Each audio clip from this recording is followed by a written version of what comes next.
सर्व योगी साधकांना माझा नमस्कार. आपण प्राणायामाचे व्हिडिओ पाहत आहोत आणि त्याच्यामध्ये आपण अनुलोम-विलोमचे 5 व्हिडिओ पाहिले. त्याच्यानंतरचा आजचा व्हिडिओ आहे तो म्हणजे कपालभातीविषयी. कपालभाती हा प्राणायाम नाही, ही एक शुद्धी क्रिया आहे. त्यासाठी ग्रंथांमध्ये एक श्लोक सांगितलेला आहे. तो म्हणजे धौतीर्बस्तीस तथा नेती त्राटकम नवलिकम तथा कपालभातीस शैतानी षटकर्माणि प्रचक्षते. म्हणजे षटकर्मे सांगितलेली आहे शरीराची शुद्धी करण्यासाठी आणि त्यापैकी एक कपालभाती आहे असं सांगितलेलं आहे. आता कपालभाती या शब्दाचा अर्थ काय होतो? कपाल म्हणजे कवटी, म्हणजे कवटीमधील सगळी इंद्रिये, कवटीमध्ये आपल्या लहान मेंदू आणि मोठा मेंदू असतात आणि भाती म्हणजे प्रकाशित होणे किंवा चमकणे. म्हणजे कपालभातीच्या क्रियेने आपल्या कवटीतील जे काही इंद्रिय आहेत त्याची शुद्धी होते. म्हणजे कवटीमधील इंद्रिये ही कार्यक्षम होण्यास मदत होते असं या कपालभातीबद्दल सांगितलेलं आहे. ही कपालभाती करताना कोणत्याही ध्यानात्मक आसनामध्ये बसायचं आहे आणि ध्यानात्मक आसनामध्ये पद्मासनामध्ये जर आपण बसून केलं तर आपल्या श्वासपटलाची आणि पोटाची मोकळेपणाने आपल्याला हालचाल करता येते. म्हणून पद्मासनामध्ये बसून ही कपालभाती करायची आहे. कपालभातीमध्ये विशिष्ट पद्धतीने पूरक आणि रेचक केला जातो. इथे पूरक जो असतो म्हणजे श्वास घेण्याची क्रिया असते ती नाममात्र असते. पण जो रेचक असतो तो जाणीवपूर्वक जोरात केला जातो आणि रेचक करताना म्हणजे श्वास सोडताना आपलं श्वासपटल आणि जे काही पोटाचे स्नायू असतात त्यांना जोरदार धक्का बसतो आणि तेथील स्नायू जे आहेत ते कार्यक्षम होण्यास मदत होते. तर ही कपालभाती कशी करायची ते आता आपण पाहूयात. कपालभाती करताना कोणत्याही ध्यानात्मक आसनामध्ये बसायचे. मी पद्मासन घालते. पद्मासनामध्ये जास्त मोकळेपणाने आपल्याला पोटाची हालचाल करता येते आणि कपालभातीमध्ये आपण पोटांचे आणि श्वासपटलांच्या स्नायूची जोरदार हालचाल करत असतो. त्यामुळे पद्मासनामध्ये बसल्यानंतर दोन्ही हातांची ज्ञानमुद्रा, दोन्ही हात मांड्यांवर ठेवायचे आहेत आणि पहिल्यांदा आपलं शरीर आणि मन शिथिल करून घ्यायचं आहे. एक दीर्घ श्वास घ्या, दीर्घ श्वास सोडा, पाठीचा कणा ताठ ठेवा. पुन्हा एक दीर्घ श्वास घ्या, दीर्घ श्वास सोडायचा आहे. आता श्वास घेऊन कपालभाती करायला सुरुवात करूया. दोन्ही हात दोन्ही मांड्यांवर ठेवायचे आहेत. श्वास घ्या आणि कपालभातीला सुरुवात करा.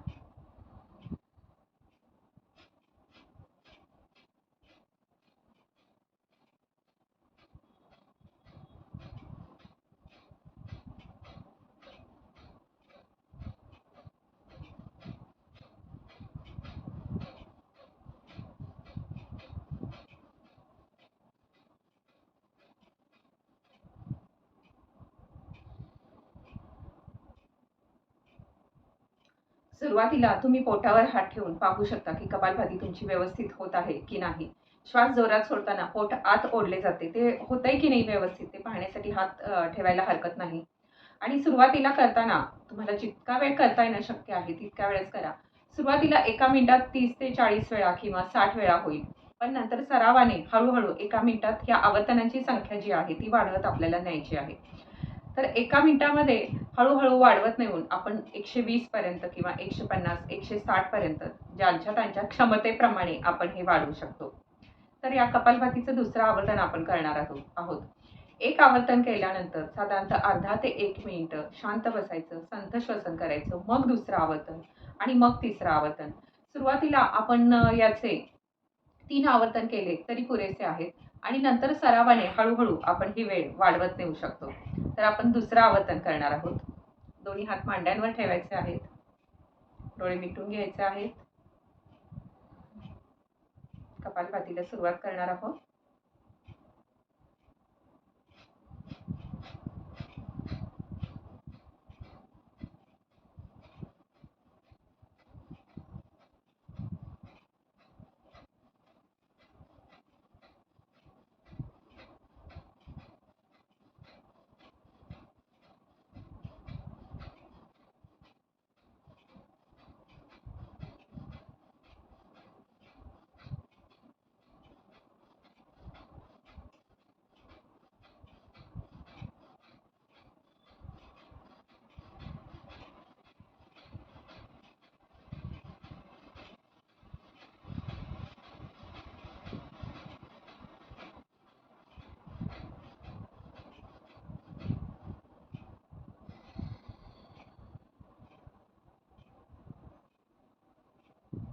संथ श्वसन करायचं आहे.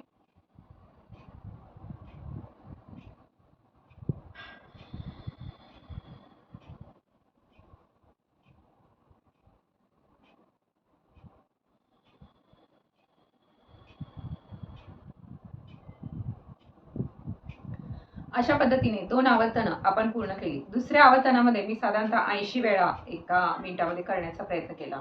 अशा पद्धतीने तिसऱ्या आवर्तनामध्ये आपण आणखी हे स्ट्रोक्स वाढवण्याचा प्रयत्न करू शकतो. आपण आता तिसरं आवर्तन करणार आहोत. पुन्हा मांड्यांवर हात ठेवायचे आहेत. पाठीचा कणा ताठ ठेवा आणि बाकी शरीराची कोणतीही हालचाल नको. फक्त आपल्या श्वासपटलाची आणि पोटाची हालचाल झाली पाहिजे.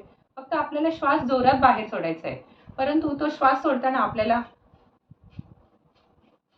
असं खांद्याची हालचाल करायची नाही, पूर्ण शरीराची हालचाल करायची नाही. फक्त पोटाची हालचाल झाली पाहिजे. पोटाची आणि छातीची हालचाल झाली पाहिजे. पुन्हा एकदा करणार आहोत.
अशा प्रकारे या कपालभातीचे आपल्याला 3 आवर्तनं सुरुवातीला केले तरी पुरेसे आहेत.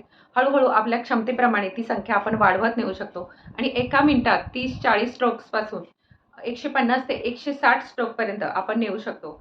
आणि साधारणतः सुरुवातीला 2 मिनिटे करा, नंतर वेळ वाढवत नेऊन 5 मिनिटे करा, नंतर 10 ते 15 मिनिटापर्यंत आपण ही कपालभाती करू शकतो.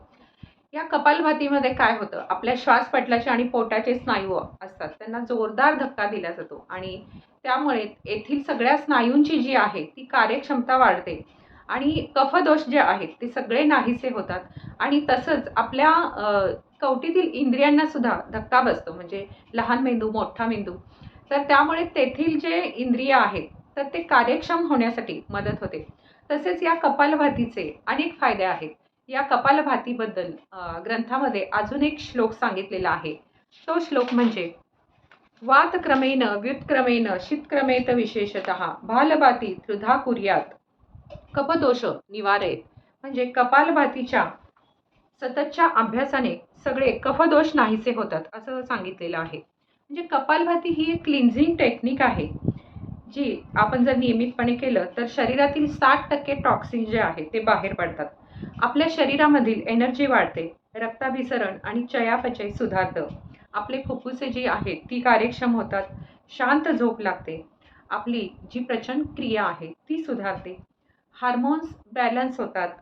रोज जर आपण 15 ते 30 मिनिटं जर ही कपालभाती केली तर वजन कमी व्हायला सुद्धा मदत होते. ताणतणाव कमी होतात, मनाची एकाग्रता वाढते. किडनी आणि लिव्हरच्या प्रॉब्लेममध्ये सुद्धा ही कपालभाती अतिशय उपयुक्त आहे. या कपालभातीमध्ये आपल्या श्वसन मार्गाची शुद्धी होते, म्हणजे हवेचा जोरदार झोत सोडला जातो, त्यामुळे श्वसन मार्गातील कचरा जो आहे तो बाहेर टाकला जातो. आपल्या मेंदूची आणि मज्जासंस्थेची कार्यक्षमता वाढते. आपल्या ओटीपोटामध्ये मूलाधार चक्र असतं आणि तेथील कुंडलिनी शक्ती ही सुप्त अवस्थेत असते आणि या कपालभातीच्या धक्क्याने ती जागृत होते आणि कुंडलिनी शक्ती जागृत होण्यासाठी या कपालभातीचा उपयोग होतो असं सांगितलेलं आहे. कार्बन डायऑक्साईड जास्त प्रमाणात बाहेर टाकला जातो, त्यामुळे प्राणवायू हा जास्त शोषला जातो. यामध्ये दक्षता फक्त एवढी घ्यायची आहे की हृदयविकार, फुफ्फुसाचे विकार किंवा रक्ताभिसरणाचे जर विकार असतील तर त्यांनी ही कपालभाती तज्ज्ञांच्या साहाय्याने करायची आहे.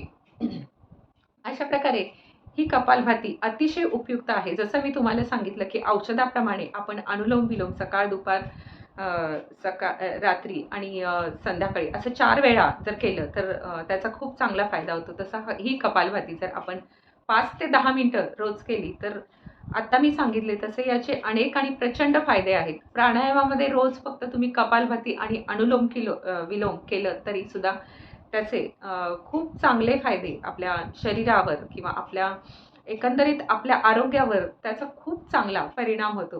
तर ही कपालभाती तुम्ही अवश्य करून पहा आणि तुम्हाला जर माझा हा व्हिडिओ आवडला असेल तर नक्कीच लाईक करा, शेअर करा, कमेंट करा आणि माझं चॅनल सबस्क्राईब करायला विसरू नका. तोपर्यंत भेटूया पुन्हा प्राणायामाच्या अशाच एका नवीन व्हिडिओसह. धन्यवाद.